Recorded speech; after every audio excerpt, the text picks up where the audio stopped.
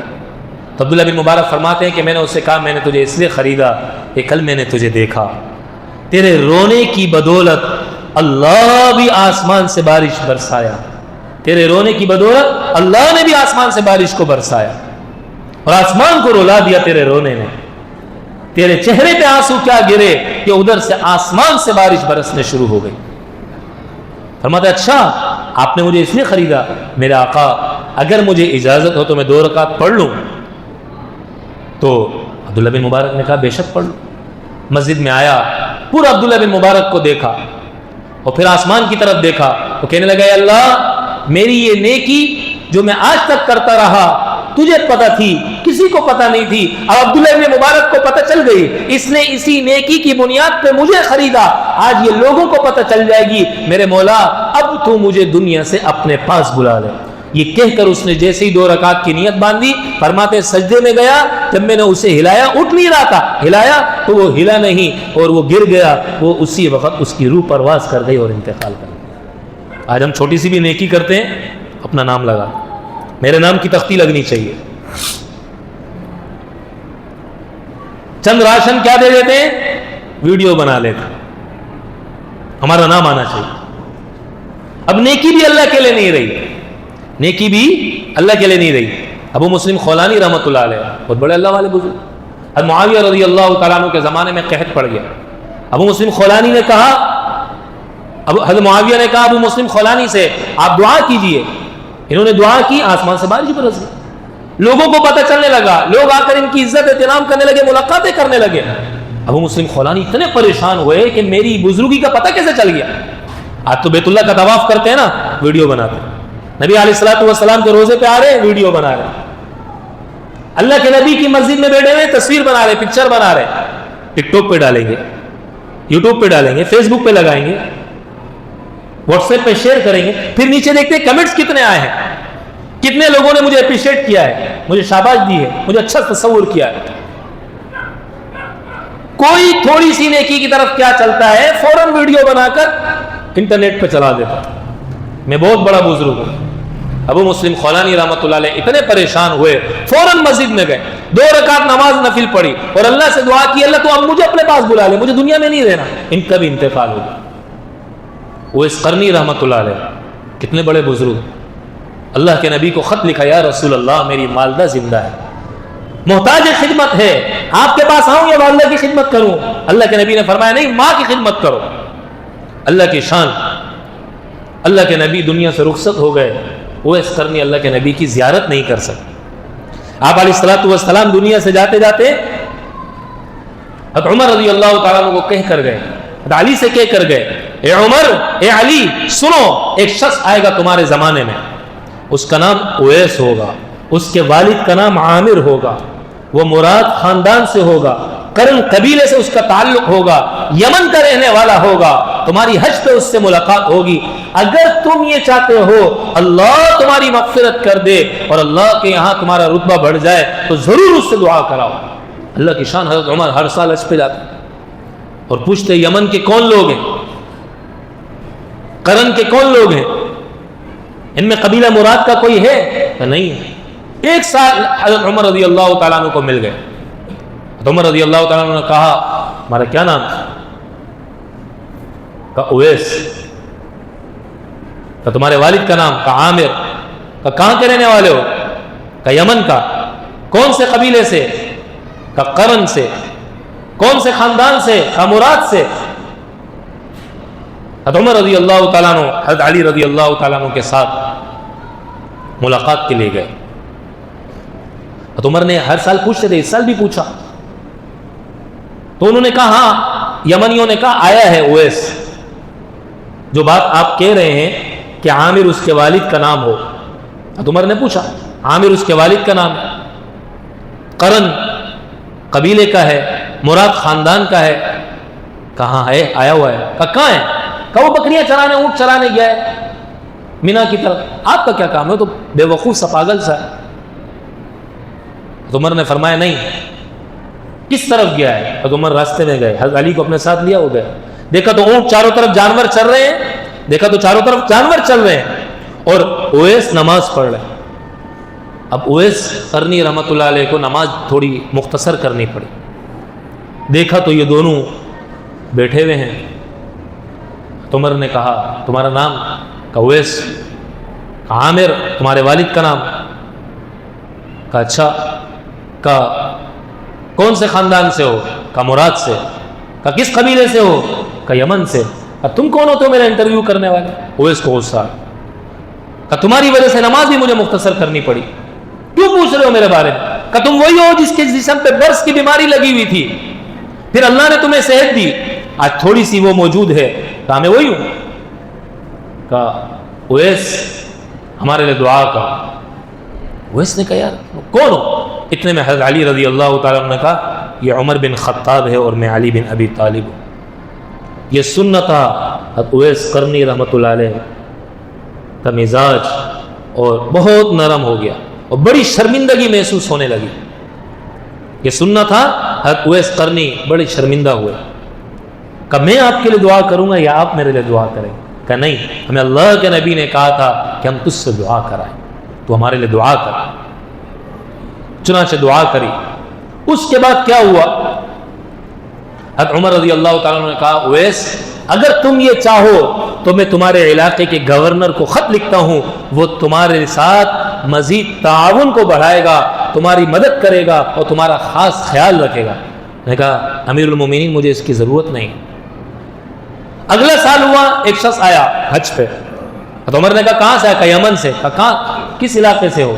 تو اس نے اویس قرنی کے علاقے کا حوالہ دیا. تو عمر نے کہا اویس قرنی کو پہچانتے ہو؟ کہا ہاں. کہا اسے میرا سلام کہنا اور اس سے دعائیں لینا. یہ شخص حج سے واپس آیا, اویس قرنی کے پاس آ گیا. اویس قرنی سے کہنے لگا کہ آپ میرے لیے دعا کریں. کہا تم پاگل ہے, تم کو کس نے بولا میں دعا کروں گا؟ کس نے تمہیں میرا پتہ دیا ہے؟ پھر حضرت اویس قرنی نے کہا تمہیں حضرت عمر نے تو میرا نہیں بتایا. کہا عمر نے بتایا. کہا اچھا ٹھیک ہے. اویس قرنی یہاں سے ہجرت کر کے دوسری جگہ چلے گئے. لوگوں کو پتہ چلنے لگے کہ میں بزرگ بن گیا ہوں, میں نیک ہوں. لوگوں کو پتہ چل جائے تو میری نیکی تو بے اثر ہو جائے گی. اللہ کی شان, جہاں لوگوں کو پتہ چلتا وہاں سے فوراً ہجرت کر کے دوسری طرف چلے جاتے. ایک قافلہ جا رہا تھا, انجان لوگ تھے سارے اس میں, مدینہ منورہ کی طرف اللہ کے نبی کی روزے کی زیارت کے لیے. اویس قرنی بھی اسی میں شامل ہو گئے. قافلے والوں نے کہا پتہ نہیں کوئی غلام لگتا ہے, کپڑے بھی ایسے پھٹے پرانے ہیں اور بالکل ایسے جیسے کہ فقیر آدمی ہو, چلو ہمارے ساتھ چلو. سردی کا موسم تھا, سارے لحاف اوڑھ کے سو گئے. اویس قرنی کے پاس کچھ تھا نہیں. اویس قرنی ایسے ہی اپنا بغیر سردی کے اسباب سے اپنے بچاؤ کیے ایسے ہی لیٹ گئے اور ایسے ہی اپنا وقت گزارا. اللہ کی شان, اویس قرنی کا انتقال ہو گیا. اچھا قافلے والے جب دیکھتے نا اویس قرنی کو تو کہتے کہ یار تم اتنا پریشان کیوں لگ رہے ہو؟ تم کیا اپنے آقا سے بھاگ کر آئے ہو؟ کون ہو تم؟ قافلے والے دیکھتے نا تو پوچھتے تم کون ہو؟ کہا میں غلام ہوں. کہا اتنے پریشان رکھ رہے ہو, ہر وقت تمہاری آنکھوں میں آنسو ہیں, تم کیا اپنے آقا سے بھاگ کر آئے ہو؟ میں بہت نافرمان ہوں, بس دعا کرو میرا رب میری بخشش کرو, مجھے میرا اللہ معاف کر دے. سوچ دیکھیے, مجھے میرا اللہ معاف کر دے. اللہ کی شان, اس طرح دعا کراتے. قافلے والے کہتے آپ فکر نہیں کرو, ہم تمہارے آقا سے بات کر لیں گے, تمہیں معاف کر دے گا. اویس قرنی سردی برداشت نہ کر سکے, انتقال ہو گیا. سردی کا موسم تھا, سارے لوگ لحاف اوڑھ کے سو جاتے, ان کے پاس لحاف نہیں تھا, سردی سے بچاؤ کا کوئی سامان نہیں تھا, انتقال ہو گیا. جب انتقال ہوا تو قافلے والوں نے سوچا ایک مسلمان تھا, اس کا انتقال ہو گیا, چلو اب ہم اس کے لیے کفن دفن کا, نہلانے کا, نماز جنازہ کا بندوبست کرتے. ارد گرد کہیں پہ پانی نہیں تھا. یہ پانی کی تلاش میں جیسے ہی نکلے, چند قدم ہی آگے بڑھے, پانی کا بہترین کنواں, اور ایسا کنواں کہ جس کا پانی منہ تک آیا ہوا تھا. ان کو پانی لینے کے لیے کسی ڈول کے استعمال کرنے کی ضرورت نہیں پڑنی تھی. انہوں نے یہ کیا, اس پانی کو لے لیا. پانی کو جب جمع کیا, ایک ساتھی سے کہا جاؤ تم لکڑیاں تلاش کر کے لاؤ, اسے کاٹیں, اس کو پانی کو گرم کریں. تو جب وہ لکڑیاں لے کر آیا تو پانی کو ہاتھ لگایا, ابھی لکڑیاں جلائی نہیں تھی, پانی اتنا نیم گرم تھا کہ جس کو استعمال کرنا ممکن تھا. تو یہ بڑے پریشان ہو گئے کہ پہلے پانی کہیں نظر نہیں آ رہا تھا، پھر پانی اس انداز سے مل گیا، پھر اتنے سردی اور اتنے ٹھنڈے موسم میں اتنا بہترین نیم گرم پانی ملا جس سے نہایا جا سکتا ہو. تو انہوں نے کہا یہ ہو سکتا ہے کوئی اللہ کا ولی ہوگا. اب ہر ایک کہنے لگا میں اسے غسل دے دوں، میں اسے نہلاؤں. چنانچہ قرآن ڈالا گیا. جن لوگوں کا نام آیا انہوں نے حضرت اویس قرنی رحمۃ اللہ علیہ کو غسل دیا. اب جب غسل دے دیا گیا، ان کی بزرگی تو ظاہر ہو گئی لوگوں پر کہ یار یہ کوئی اللہ والا بندہ لگتا ہے. اب اویس قرنی رحمۃ اللہ علیہ کا جسم تختے پر موجود ہے. اویس قرنی تختے پہ لیٹے ہوئے ہیں اور اوپر چادر ان کے رکھی ہوئی ہے.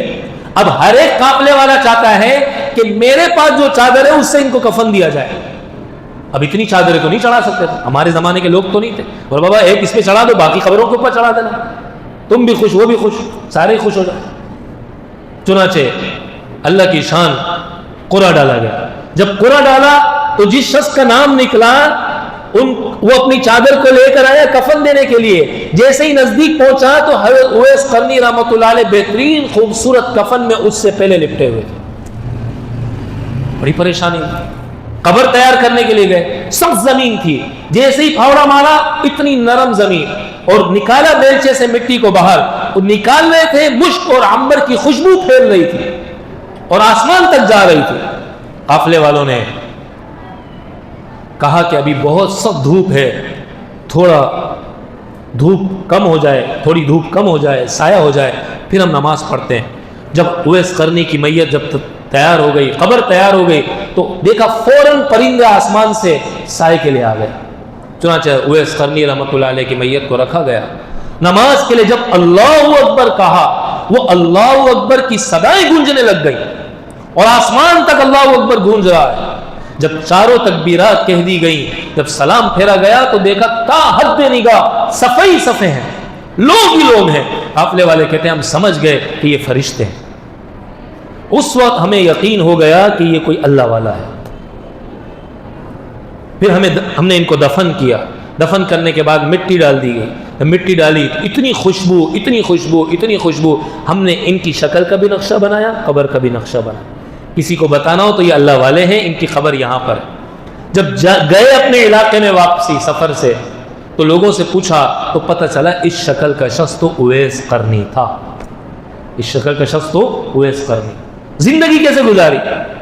آج ہمارے دل و دماغ کے اندر کسی کی بڑائی اس کے موبائل کو دیکھ کر ہوتی ہے، اس کی سواری کو دیکھ کر ہوتی ہے، اس کے لباس کو دیکھ کر اس کی عزت کرتے ہیں، اس کی گھڑی کو دیکھ کر اس کی عزت کرتے ہیں.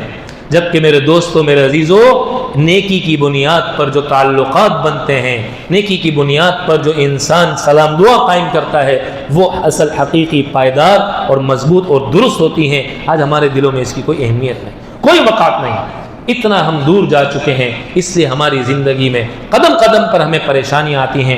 کوشش کریں میرے دوستو، اس بات کا اہتمام کریں، اس بات کا اہتمام کریں کہ ہماری زندگی کے اندر نیکیوں کا اہتمام ہو، گناہوں سے بچنے کا اہتمام ہو. آج دیکھیے کوئی شخص اگر نوکری کرتا ہے کسی فیکٹری کے اندر تو اس کی کوشش کیا ہوتی ہے؟ فیکٹری کے مالک کو ناراض نہ کروں کیونکہ میں نے یہاں نوکری کر. ملازمت کرتا ہے کسی کارخانے کے اندر، کوشش ہوتی ہے اپنے کارخانے کے مالک کو ناراض نہ کروں اس لیے کہ میں نے یہاں نوکری کرنی ہے. کسی گھر کے مالک کو ناراض نہ کروں اس لیے کہ اس گھر میں میں نے چوکیداری کر رہا ہوں. کائنات کے مالک کو ناراض کر رہے ہیں جس نے زمین میں ہمیں سر کے بالوں سے لے کر پیر کے ناخنوں تک نعمتوں سے سجایا ہوا ہے. پل پل میں نعمتوں کی بارش ہو رہی ہے جس کی طرف سے، اس کی ناراضگی کی کوئی پرواہ نہیں ہے. کتنے افسوس کی بات ہے. میرے دوستوں، میرے عزیزوں، ہم کوشش کر کے اس سبب کو اختیار کرنے کا اہتمام کریں جس سبب کے اختیار کرنے پر اللہ نے حضرات صحابہ اکرام کی زندگی کو بنایا تھا. اللہ ہماری زندگیوں کو بھی خوشگوار کر دیں گے. اللہ کرے اللہ تعالی ہم سب کو کہنے سننے سے زیادہ عمل والا، دوسروں تک پہنچانے والا بنائے. وآخر دعوانا ان الحمد للہ رب العالمین.